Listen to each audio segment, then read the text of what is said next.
Our next speaker up is Jim Komsa. He is the Vice President, Sales and Marketing for Cytosorb. Jim?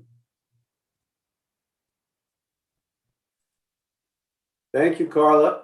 I'm Jim Komsa, Vice President of Sales and Marketing for Cytosorbents. We are a publicly traded company with the bulk of our sales outside the US, but we have a COVID-19 emergency use product that I'd like to talk about. So let me share my screen.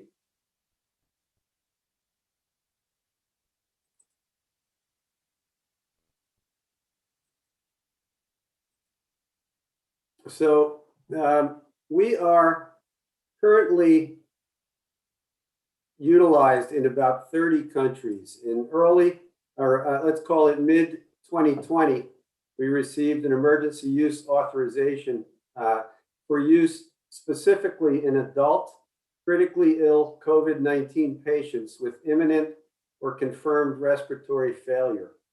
And you may be seeing some of these types of patients in your units now. So let me just cover that. The ideal patient for Cytosorb treatment is really a patient who has severe inflammation with rapidly deteriorating lung function, 18 years and older, in the ICU with confirmed COVID-19, who meets the EUA criteria on an imminent or confirmed respiratory failure. Typically, we see one or more of high ferritin, C-reactive protein, or IL-6. And Cytosorb works because it is a blood purification technology that can reduce an elevated cytokine level or cytokine storm that we see in many of the advancing COVID-19 patients. This storm essentially wages a war. You may have heard Dr. Hyanga from West Virginia University earlier on this presentation earlier on the agenda, but those storm causes extreme damage in the lungs, and Cytosorb essentially gives the lungs a chance to rest and heal on their own. When you use it is also critical. Cytosorb it's recommended to use it immediately when respiratory failure is imminent, right at the start or within 48 hours of mechanical ventilation or ECMO. What is Cytosorb? Cytosorb is an extracorporeal cytokine absorber. I'll show you a cross-section of it in a moment that is simple to use with CRRT, hemoperfusion, or ECMO. It can work with standard blood pumps to remove elevated cytokines from the blood as it flows through the device. You actually will see, you can look at our website or even the perfusion.com website for more detail on all of this. And we typically see a reduction in the inflammatory mediators and improvements in hemodynamic stability first, often within hours of treatment. This is actually one of the Cytosorb canisters here. It is 300 ml, fairly small, but it has a huge surface area. Here it is in terms of going from large down to micro size. It's a canister. If you look at a cross section, it's filled with our highly compatible porous polymer beads. Each bead has millions of pores. The blood actually flows upward through the canister, and the internal structure is such that it removes substances from whole blood by 3 methods: pore capture, hydrophobicity, and concentration.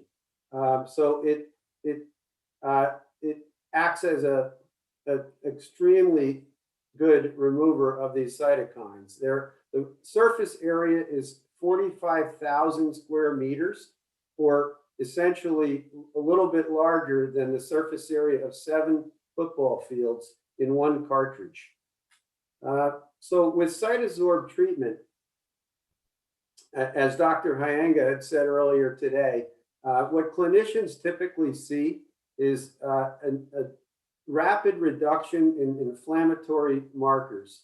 The prescribed usage is 4 cartridges.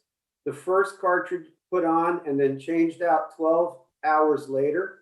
The second cartridge 12 hours later, while the absorption rates are high and the function is very strong in removing the cytokines. After that, it's every 24 hours for 2 more changes. But you'll typically see IL-6 and other cytokines, ferritin, CRP, and PCT and others reduced dramatically at some point in those first couple of canisters. Typically, our clinicians will see improved hemodynamic stabilization, a decreased need for vasopressors, improved lactate clearance, stabilization of fluid balance, and an objective improvement in lung function on mechanical ventilation or on ECMO. And they will often see improved renal function.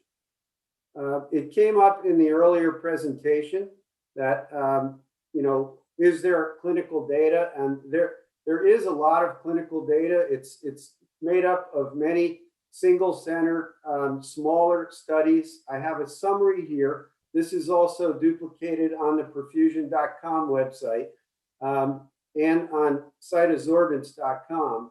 But there were several studies, 2 that I would point out here. One from NYU, Mozami, showed a reduction in inflammatory mediators, an improvement in hemodynamic stabilization, and an improvement in respiratory function. You also had many examples, some larger numbers, some smaller numbers of the improvements in those indicators that I had mentioned above. If anyone out there is interested in more detail on this, the cytosorbents.com website has these studies listed there in completion. And other full references are available as well. I wanted to thank Carla and Brian and Ty for putting on this event. This is a great opportunity for companies like Cytosorb, who are relatively unknown in the US. Our only indication in the US is this emergency use authorization. You will see a lot more of us in the future as we're seeking other approvals. But I really wanted to thank you for putting on this Sanibel Symposium and allowing us to present in multiple modalities. So, Carla, thank you very much.